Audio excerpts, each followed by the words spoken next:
करने के लिए हीलियोस इंडिया के सीईओ दिनशो ईरानी जुड़े हैं। उनसे समझते हैं कि मौजूदा बाजार में उनकी क्या रणनीति है।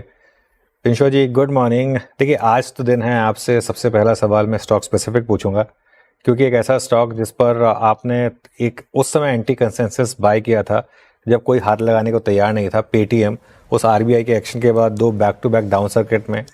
तब मुझे याद है जब बात हुई थी, तब आपसे और समीर जी दोनों से आप हैरान थे कि इतना नेगेटिव मूव क्यों आया मार्केट में। वहां से स्टॉक करीब करीब 3-4 गुना हुआ है। लेकिन अब क्या आपको लग रहा है, आज जो प्रमोटर एंटिटी की सेलिंग हुई है, हालांकि उसको लेकर थोड़ा सा ऑब्वियसली एक क्लैरिफिकेशन है, उसको देखकर लग रहा है कि क्या एक नियर टर्म टॉप बना है इस इन्वेस्टमेंट में? आप प्रॉफिट बुक करेंगे या बने रहेंगे यहाँ पर? जी, मैं ये नहीं बताऊंगा कि प्रॉफिट बुक करूंगा कि बने रहूंगा, बट हमारा कन्विक्शन बहुत हाई है। न्यू एज कंपनीज में बहुत ही हाई रहता है हमारा कन्विक्शन। सो मुझे नहीं लगता कि इतना मतलब इतनी जल्दी हम एक कॉल लेंगे यहाँ पे, but we are very comfortable. I mean, I don't think this a problem है। जैसे आपने बोला, क्लैरिफिकेशन ऑलरेडी आ गया है ऑन दिस, बट फ्रेंकली हमें कोई चिंता नहीं है यहाँ पे, और हम डटे रहेंगे इस स्टॉक में। बहरहाल मैनेजर का कॉल तो रहता ही है for trimming to raise extra money और वट एवर, बट हमें कोई वो नहीं है, कोई प्रॉब्लम नहीं है यहाँ पे। ओके, बने रहेंगे यहाँ पर। पूरे पूरे न्यू एज में आप पॉजिटिव हैं? और भी न्यू एज स्टॉक्स ऐड करें क्या आपने इन लास्ट फ्यू मंथ्स? जी, एक्चुअली हम हमेशा अपॉर्चुनिटी देखते रहते हैं, क्योंकि हमारा कन्विक्शन काफी क्लियर है यहाँ पे कि यही है आपके पास, हमारे पास, जो एक एक्सपोनेंशियल ग्रोथ दिखा सकता है यहाँ से। हमने आज ही एक एक्चुअली न्यू एज कंपनियां तो वैसे अगर जो देखें आप, डायरेक्ट प्लेस काफी कम है, there only handful of them, और शायद हमारे पोर्टफोलियो में आपको सारे ही दिखेंगे, एक आध को छोड़ के। लेकिन जो एंसिलरीज है to this new age, I think वहां पे भी ज्यादा एक्साइटमेंट आ रही है। तो इसलिए हम तो रेगुलरली वो भी आइडेंटिफाई करके वी कीप पिकिंग अप जहां जहां हमें दिखता है। और जैसे ही कहीं करेक्शन दिखता है, हम तो नॉर्मली, हमारे पास कैश रखते ही नहीं है, तो वो कैश इसी सब में चला जाता है टू जहां पे थोड़ा प्राइस करेक्शन दिखा, वहां पे आपने ऐड कर लिया। तो वो सब करते ही रहते हैं अरुण जी। ओके, इंशो जी, गुड मॉर्निंग। वीरेंद्र बोल रहा हूँ। ये डिफेंस स्टॉक्स ज़्यादातर अब ऑल टाइम हाई पर आ रहे हैं। मैं इनफैक्ट यही इसी साल के, अगर आप देखें, एक्सपोर्ट्स के स्टैट्स दिखा था, लगभग ऑलमोस्ट हम 0.5 ट्रिलियन के नज़दीक पहुंच चुके हैं। लगभग 48 से करीब, मेरे ख्याल से 40,000 करोड़, माफ़ कीजिएगा, मैं क्षमा चाहूँगा। बट उसमें ब्लेंड देखिए, प्राइवेट और पीएसयूज दोनों का बहुत शानदार है। मेरे ख्याल से पीएसयूज 55%, 45% प्राइवेट स्पेस, मतलब सबने इक्वल कंट्रीब्यूशन दिया है इस एक्सपोर्ट में। और बाकी घरेलू तो अगर आप डिमांड को जानते ही हैं। आपका इस वक्त डिफेंस पे व्यू क्या है? जी, एक्चुअली वीरू जी, हमारा डिफेंस पे ऐसा है कि हम काफी कॉशियस हैं, क्योंकि हम we not getting carried away. जो ऑर्डर बुक्स वगैरह दिखती हैं, और जैसे हमने पहले भी आपको बोला हुआ है कि हमें वही प्ले पसंद है जो केपेक्स हैवी ना हो और सर्विस एग्नोस्टिक हो।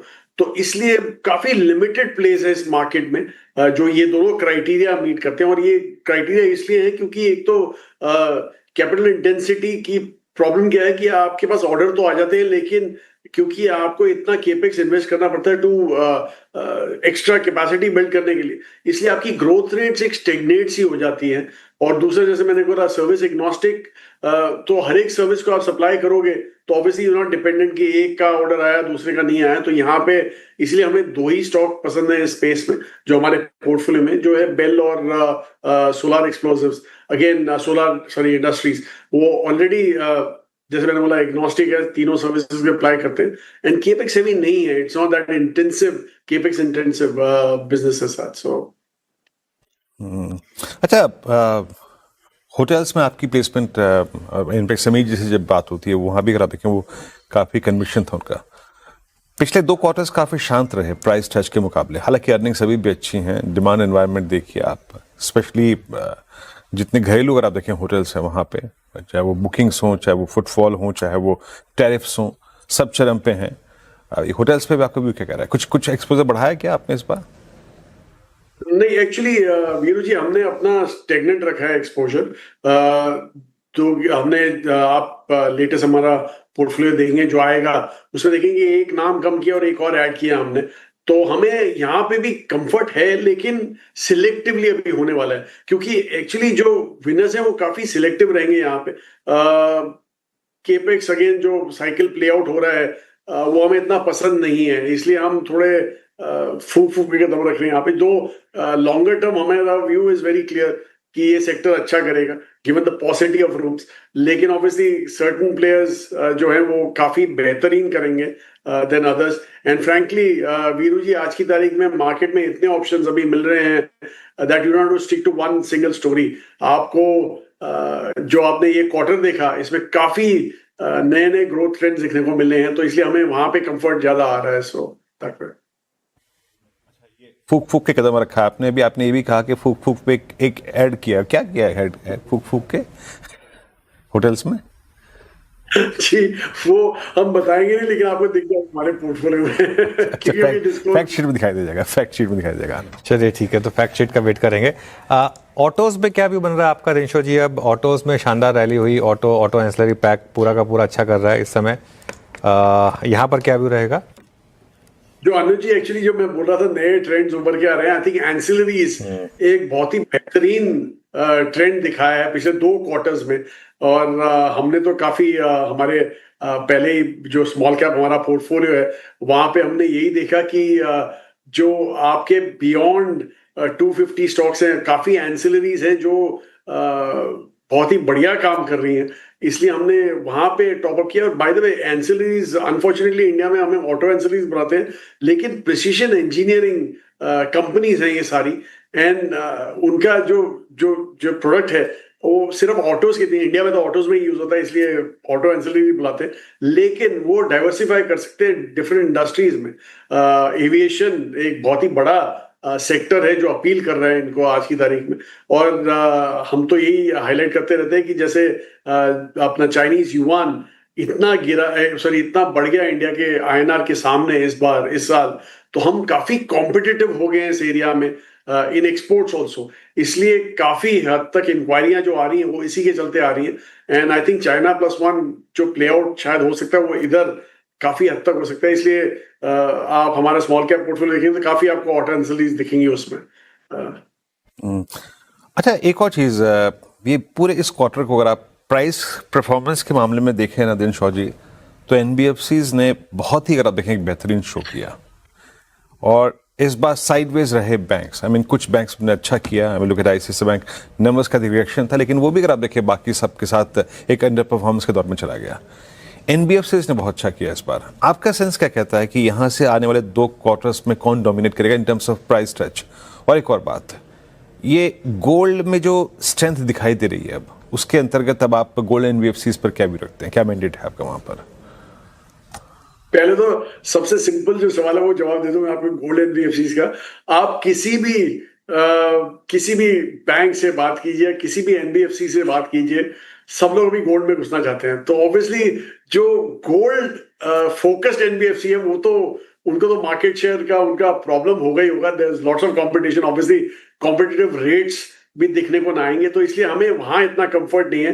बहरहाल जो एनबीएफसीज है, दूसरी जो डाइवर्सिफाइड एनबीएफसीज है, उसमें तो हमें काफी कंफर्ट है। आपको याद होगा काफी टाइम पहले से हम लोग ये बोलते आए हैं कि दो आपको हमारे पोर्टफोलियो में बीएफएसआई में इतना वेट में, ओवरऑल वेट में इतना डिफरेंस नहीं दिखेगा, but with in that also आप देखोगे कि बैंकिंग में हमारा वेट कम हुए जा रहा है और एनबीएफसीज में हमारा बढ़े जा रहा है, क्योंकि हमें लग रहा है कि अभी यहाँ से जो पहले जो इनको प्रॉब्लम होता था एनबीएफसीज को, वो कंपटीशन का होता था, रेजिंग मनी का होता था, वो आज की तारीख में है नहीं। And they are very efficient जब डिसबर्समेंट्स वगैरह होते हैं, तो फार एफिशिएंट देन बैंक्स। और दूसरा, बैंक्स का जो एक्चुअल जो उनको निम्स जहां से वो कमाते थे, कासा, वो आपने देखा कॉन्स्टेंटली वो CASA, current account, saving account जो which is literally free money उनके लिए, वो काफी जोरों का गिरे जा रहा है एवरी क्वार्टर। और हमें वहां पे कोई शंका नहीं कि वो और भी टाइटन होता रहेगा वहां पे, इसलिए उनको तो निम का प्रॉब्लम रहेगा ही। बहरहाल NBFCs will do far better. बिल्कुल। अच्छा, NBFCs will do far better. NBFCs में भी अलग अलग लेग्स हैं, गोल्ड फाइनेंस, शेयर मार्केट से जुड़ी हुई कंपनियां, और भी काफी लेंडिंग, नॉन लेंडिंग। ज्यादा प्रेफरेंस कहां पर है? सो जैसे मैंने बोला अनुज जी, गोल्ड लेंडिंग तो हमारा आउट हो गया है, लेकिन जो कंज्यूमर फेसिंग एनबीएफसीज हैं और उसमें ये कैपिटल मार्केट रिलेटेड भी आ जाते हैं, वो हमें बहुत ही पसंद है और हमें लग रहा है कि वहां पे जो एक्सपोनेंशियल ग्रोथ आपको दिख सकती है वो काफी हद तक वहीं पे दिख सकती है। ओके, एनबीएफसीज मगर आप देखें आपका गोल्ड फाइनेंस कंपनियों पे बहुत स्ट्रॉन्ग कन्विक्शन है। अच्छा, एक दिनशा जी खबर आई थी और जिसमें कहा गया था कि हॉस्पिटल के जो टैरिफ्स हैं उनको उसी शहर के 3 स्टार रूम की टैरिफ्स के अंतर्गत एस्टेब्लिश किया जाए। हालांकि अभी लेट्स सी उसमें आगे क्या होता है क्या नहीं होता है, लेकिन आपका हॉस्पिटल स्टॉक्स पे व्यू क्या है? क्योंकि ये वो थीम रही है जिसने पैसा बना के दिया है एक ऐसे दौर में भी जब फार्मा नहीं चल रहा था, हेल्थ केयर ने अच्छा पैसा बना के दिया। आपका इस पर तर्क क्या कहता है? और अगर आप बीइंग ए फंड मैनेजर, आप इस खबर को कैसे डील करेंगे अपने पोर्टफोलियो के साथ, उन स्टॉक्स के साथ जो कि हेल्थ केयर स्पेस से बिलोंग करते हैं?